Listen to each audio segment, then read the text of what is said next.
With the proposed comprehensive budget, we have shortfalls in payroll alone with the existing personnel. Some examples: the code administrator's salary is short by $898. The code enforcement technician is short $397. We also don't have a second code enforcement official that we've had in the past, which is about $50,842. Overtime was removed for the code. When you say in the past, was it in 2022? It's been years ago since we had So when was the last time you had this person? either 18 or 19 pre-COVID. So we should assume that we're not going to have this person. I'm just... No, I want to make sure that the public doesn't get this wrong impression that I cut someone that was there, yes, last year. It is currently a vacant position. I'll say that. It's a position that's been funded, however.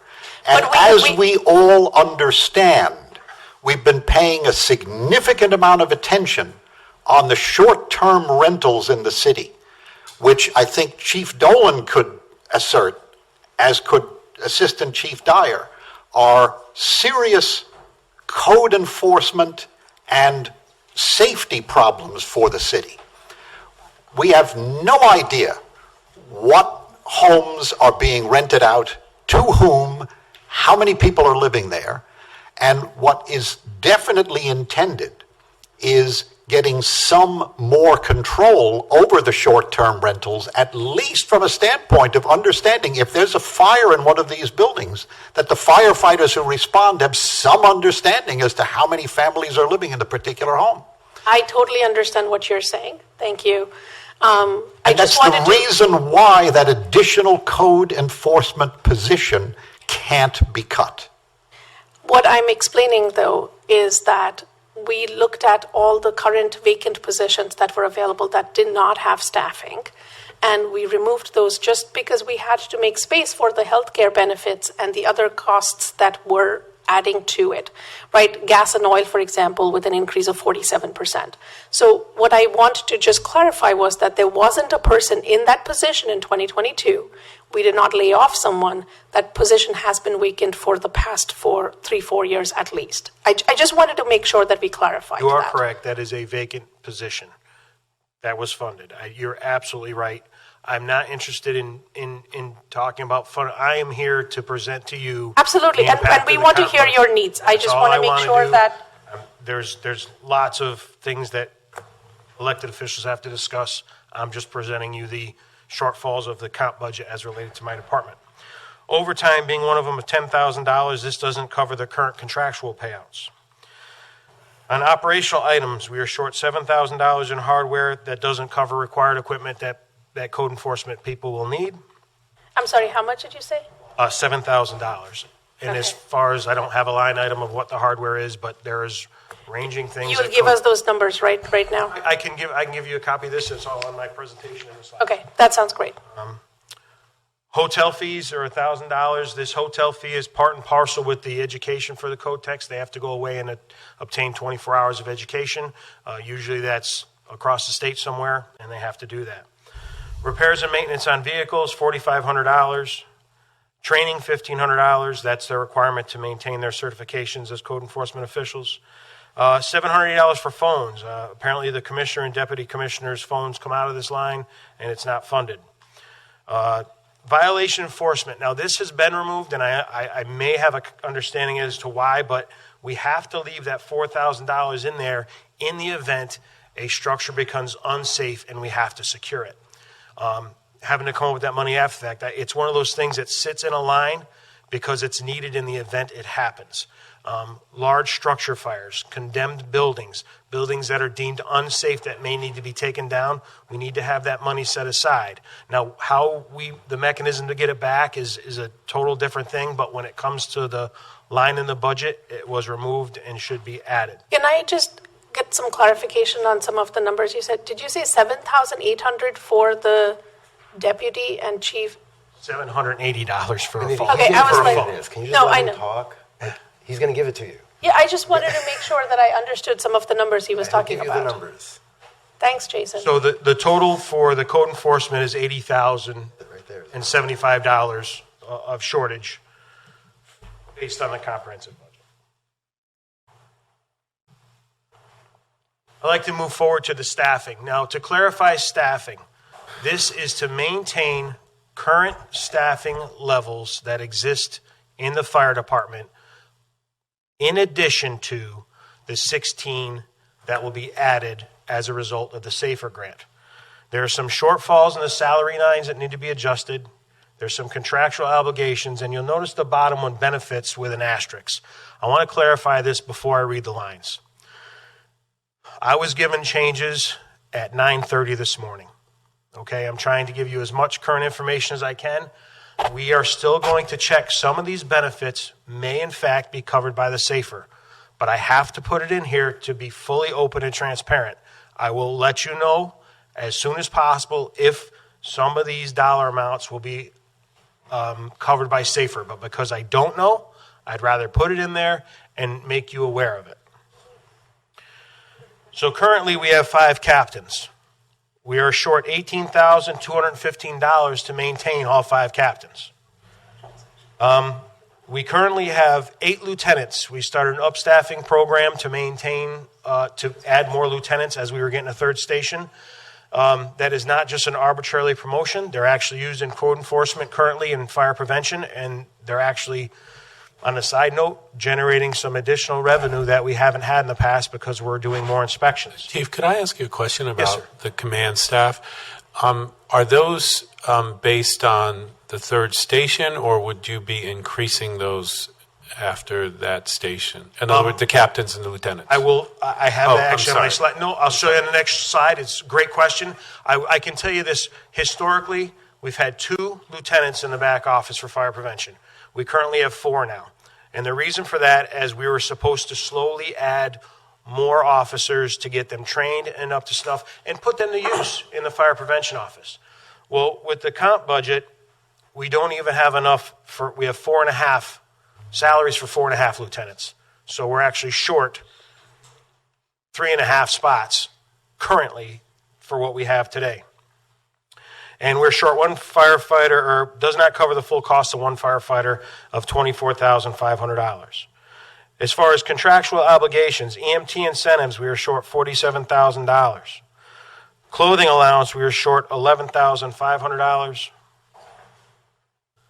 PT cash in, we're short about $10,000.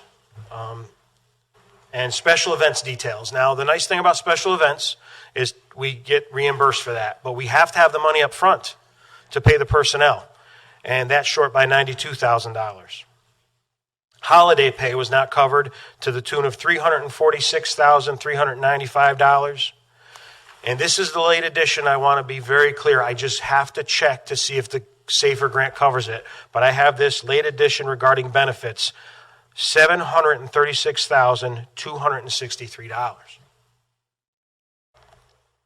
We are short $1.493 million to keep exactly what we have and add 16 firefighters. And to the mayor's point, I will talk to you more about the additional officers we'll need as we move forward. Training and gear.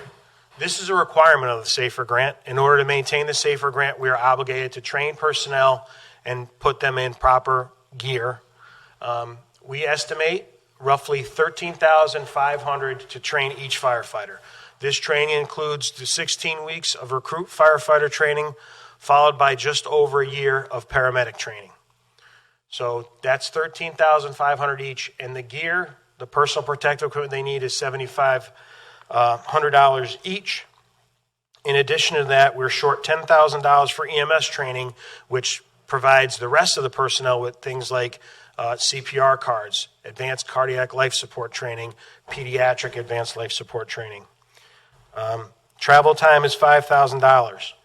This gives us a shortfall of $466,500. We're going to move on to the operations, and when we talk about operations for this particular slide, we're talking about operations as it stands right now. Some of the shortfalls are fire equipment, EMS supplies, service contracts, ambulance equipment, and a required medical director. In order to remain a paramedic service, we must have a medical director. He gives us oversight on all of our protocols. The fire equipment, we're short about $110,000, and as an example of some of the things we need, a portable radio, believe it or not, costs about $4,500, and we're looking at buying 10 of them. So that's one example. We also need some rope rescue equipment replaced, and we estimate that to be up $50,000. We're short in EMS supplies by about $8,000, $15,000 in service contracts for equipment, and what that is when we have this equipment, for example, power stretchers, life pack monitors, it's best served if we have outside people come in and service and maintain that equipment to make sure there isn't any failures. Failures in stretchers and failures with monitors will require us to file a notice with the Department of Health. So keeping these service contracts are very important. $26,000 in ambulance equipment, $4,000 in other EMS supplies, $12,000 in medical supplies, and when I say that, that's where we're short. And $9,000 is actually we pay more for our medical director. So the shortfalls in our operations right now is $184,000. Well, this is actually the lowest number I'm going to show you, and it's not that bad, but it's something worth mentioning. Ownership of the third station comes with required maintenance and utilities and certain house supplies that we have to have. So I won't go over them specifically, but to our estimation, to operate and maintain that, it's $26,000. That's just keeping maintenance and utilities up and running. To the point the mayor had made earlier, operations to go to a third station. The battalion chief was not, I want to go back to Commissioner Sangvi's point. The battalion chief was not a filled position, but at one point in time it was a funded position. The battalion chief's role was predominantly for the code enforcement and fire prevention. However, we need someone in that office to maintain those roles so the other positions that the chief, the assistant chief, and the captains can maintain the operations of the fire stations. We are still short to date with the current 8 lieutenants we have now. We need to promote 6 more lieutenants to perform the operations and have officers in apparatus that are required. So that cost... Sorry, can I get a clarification there? When was the battalion chief last in that spot? Aaron, when were you battalion chief? And I'm assuming they were not in 2022? Correct. Correct. When Chief Shaw retired, that was 20. Might have been June of 20. Yeah, so 21. So it's been about 3 years that there's been no position. 21 is when the battalion chief position. So 2 years since there's been nobody in that position. I just want to make sure that we're clarifying that. So with the 6 lieutenants and the battalion chief, that comes at a total of $636,671. So as I break this down, and I use the word required funding, to keep the staffing current as it is, we need just under $1.5 million. The training requirement as outlined by SAFER is $466,000. To take ownership of Station 3, we need $26,000. To maintain the current operations with equipment and other things as outlined was $184,000. And to move with the operation of Station 3 by promotions, an additional $636,671. The total change would be $2.8 million.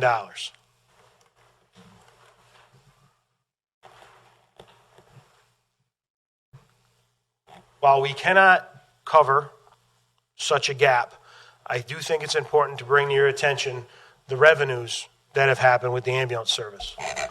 We did add a second ambulance, and it's in service 24/7. What you see in front of you is a slide of the deposits. So this isn't estimated revenues. This is, if you will, for lack of a better word, cash in the bank. And if you look at the blue bars represent 2022 numbers, and the orange bars represent current year deposits. So as you can see, the following year of 2022, we've done very well in the ambulance service. A point of note, sometimes it takes up to 3 months to see from a patient call to a actual deposit. You'll see the highlight in September. My estimation on that is one of the tasks we've taken over this past summer was SPAC. We did do calls out of SPAC. We've also had an increase of the use of mutual aid, meaning we went out and assisted other communities, and we've seen a significant reduction, and I'll give you an estimate, less than 4% use of mutual aid, meaning ambulances coming into our city. When you contrast that from a year ago, which was nearly 8%. The estimate you gave in the comp budget for the ambulance, and at my request, because I felt we were always unfairly told to make more, and do more, I stand by the fact that as a public service, it's not our obligation, but the truth is, if there's money to be made, we can do that. I feel comfortable saying with the comp budget, we can probably add more revenue on the side, not as much as I outlined, but we can certainly adjust revenues in the ambulance and hit those targets. And what are you? Probably about 1.8 million is what my estimate is for 2023. So just looking at the September bar, does that increase because of the second ambulance? That whole year, that orange right. is all from the second ambulance. I believe September is going to be a reflection of June, July, and August with the addition of concerts. And are we billing, or do we have an agency that does this? I'm just wondering. We use a third-party service. Currently, it's Multimed is the company. And according to this statistic, we have not made less than $120,000 in any given month. That's the lowest we've made. What's our percentage of actual receivable, I'm just curious. I do not, Mayor. No, that's fine. No, that's fine. I was just curious. Some of the things and the reason, great question, and I can certainly get you that answer. Okay. What we're looking at for next year are two things. Number one, I think a modest increase in our rates. It's been 2 years. I think that's reasonable to ask. That's why I think 1.8 is good. I think what we see here. I just want to point out that Sure. the 2022 original budget also had 1.8. So now that we have two ambulances working, and you're proposing an increase in rate, shouldn't that be a little higher? I'm just trying to understand, sort of, I don't want to commit to you without maybe doing a little more work. It was 1.8 last year, and I didn't think we were ever going to hit it because I was only running a second ambulance during what we called peak hours, which was 11 a.m. to 7 p.m. But now that we've done it for 24 hours, I'd have to revisit the numbers. I put it this way, if we were doing this a year ago, I'd say 1.8 is reasonable. I wouldn't have asked you to do 1.8 last year. It was just done for me. So, and I don't mean any disrespect by that statement. It's just sometimes the budget shows you're supposed to make this. And we hit the target or we don't hit the target. So I just want to point out so that we're both on the same page here. Sure. It was budgeted for 1.8 million, but the actual so far was, I believe, at 1.4, and the projected is 1.5. And what you're suggesting is that for next year, it'll be 1.8. Is that sort of what you're comfortable with? I am. Okay. And to your point, as of checking, this was the last September statement. We currently have $1.3 million of deposits, and estimating that we have had no less than $120,000 every month. We are going to hit, I'm sorry, what was the target for 2022? What we have here is 1.5. I feel very comfortable we are going to meet and possibly slightly exceed that number for this year. Right. So I just want to point out that in 2023 comprehensive budget, we have estimated based off of your projections, because we've tried to stay within those at 1.53, and so we will be increasing this to let's assume 8.3 for a second. So that'll be about an increase of 300,000, which will help cover some of these $2.8 million expenses that you are asking for. Yes, Commissioner. Not anywhere close to. I understand. But, I yes. understand. So in conclusion, the SAFER grant does allow the city to staff and operate a third fire station. There are obligations which the city must meet to keep the grant. Proper equipment and training are essential to meet firefighter safety. Also, with the adding of additional stations to the department operation require additional resources and supervision. As was pointed out at the public comment period, how we plan on operating this third station is not optimal. It lacks efficiency. but it's required until we get our feet underneath us. And we understand those commitments and we understand what's needed. And I think from a fire department standpoint, I understand those sacrifices. As long as I can ask on whatever council is going to be before me, we constantly strive to meet NFPA recognized standards. That's kind of where I'd like to be. I understand what I presented to you is not the pie in the sky. It is getting a third station operational and showing improved services, but there is going to be lack of efficiencies in other areas. And this concludes my presentation. I am available for any questions you may have. Chief, the salary numbers for the new station, are those based on when you're going to actually hire them, or is it a calendar year, like you're assuming January 1st? I believe we made adjustments so when it comes to firefighter positions, the plan is to hire these firefighters early first quarter and sending them to school sometime in March with a graduation of July so we can start to staff that station. We still have some operational things we need to address because, as has been stated in the past, it takes 14 months to train a firefighter. And this station is going to be here late second, early third quarter, maybe even late third quarter. You know, you never know how construction goes. Right. But even with that timeline, things don't line up. But we have to start hiring and training first quarter of next year. And that'll be the 16 firefighters and whatever short this year for moving forward. So that will count that. As far as promotions and stuff for a third station, that's a balance too, because we do want to hire them in advance and get them some training before they go. Right. I can't give you an exact date on the promotions, but I know we have to hire firefighters first quarter of next year.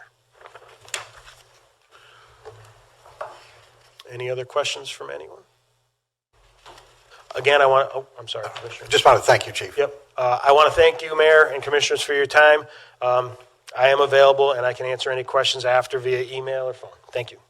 Thank you, Chief. And we will, again, and I know we've spoken to, and you know, we've talked about revenues and expenses and stuff like that. And like I have said to every single person here on City Council, we are willing to work with you all and understand what your needs are to ensure that every department is successful. I mean, that's what we want. But we also have certain restraints that we have to work with. And so there will be some compromises made in terms of not services, but just in terms of, you know, needs and wants and wish lists and reality. Thank you. Thank you.